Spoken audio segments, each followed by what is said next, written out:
Good evening বন্ধুরা। তো আজকে আমি নিয়ে এসেছি স্ন্যাক্স চাট কচুরি। তো দেখুন, চাট কচুরি আসলে লুচি তরকারি, তো সেটাকে আমি একটু টক ঝাল মিষ্টি করে ওটাকে চাট কচুরি নাম দিয়েছে, সবাই দিয়েছে নামটা। তো এটার নামই চাট কচুরি।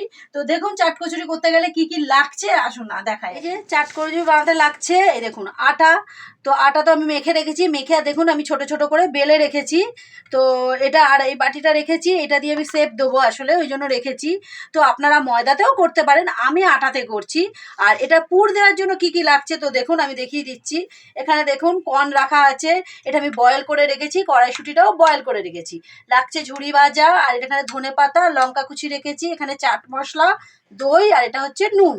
তো এই কটা দিয়ে আমাদের হয়ে যাবে আজকে চাট কচুরি। দেখুন আমি এই যে বেলে রেখেছি, যে এবার আমি বাটির মধ্যে দেখুন সুন্দর করে এরকম করে বসিয়ে দেবো। দেখুন এরকম ছোটো করে করে এরকম বসিয়ে দিয়ে এবার আমি কড়াইতে তেল দেওয়া আছে, আমি কড়াইতে দিয়ে দেবো। দেখুন এরকম করে বসিয়ে নেবো। এই যে দেখুন বাটিতে আমি তো বসিয়ে দিয়েছি, দেখালাম। দেখি এবার দেখুন তেলও গরম হয়ে গেছে কড়াই, কিন্তু কড়াই দেওয়ার আগে সবার আগে এটা করবেন। এটা হচ্ছে আটার মধ্যে সব জায়গাতে একটু একটু করে এরকম করে করে ফুটো করে দেবেন। করে দিলে তাহলে কি হয়, এটা ফুলে যাবে না, বাটির মতো শেপটা নিয়ে নেবে। তা নাহলে আপনি যদি ফুটোটা না করেন তাহলে এটা কিন্তু ঢোলের মতো ফুলে যাবে, লুচির মতো ফুলে যাবে। দেখুন এরকম করে করে করে করে দেবেন, দিয়ে এরকম করে আস্তে করে তেলে ছেড়ে দেবেন, দিয়ে আর এইরকম করে করে তেলটা দিয়ে দিয়ে বাটিটা পুরো ভরে দেবেন, তাহলে ফ্রাইটা হয়ে যাবে ভালোভাবে।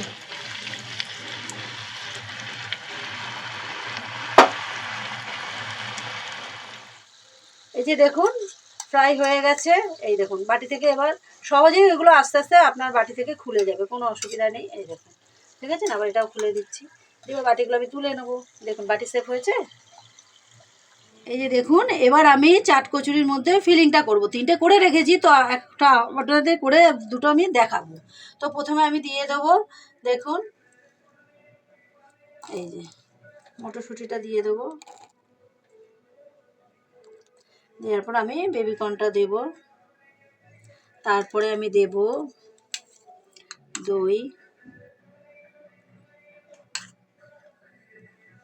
তারপরে আমি দেব চাট মশলা, তারপরে আমি দেব একটু নুন, তারপরে দেবো ঝুড়ি ভাজা। তো দেখুন রেডি হয়ে গেল আমাদের চাট কচুরি। দেখুন যে এবার দেখুন আমি ধনেপাতা ওপর দিয়ে গার্নিশ করে দেবো সবগুলো।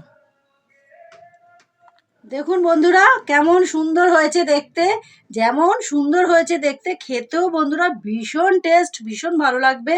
তো আপনারা অবশ্যই বাড়িতে একবার ট্রাই করে দেখবেন।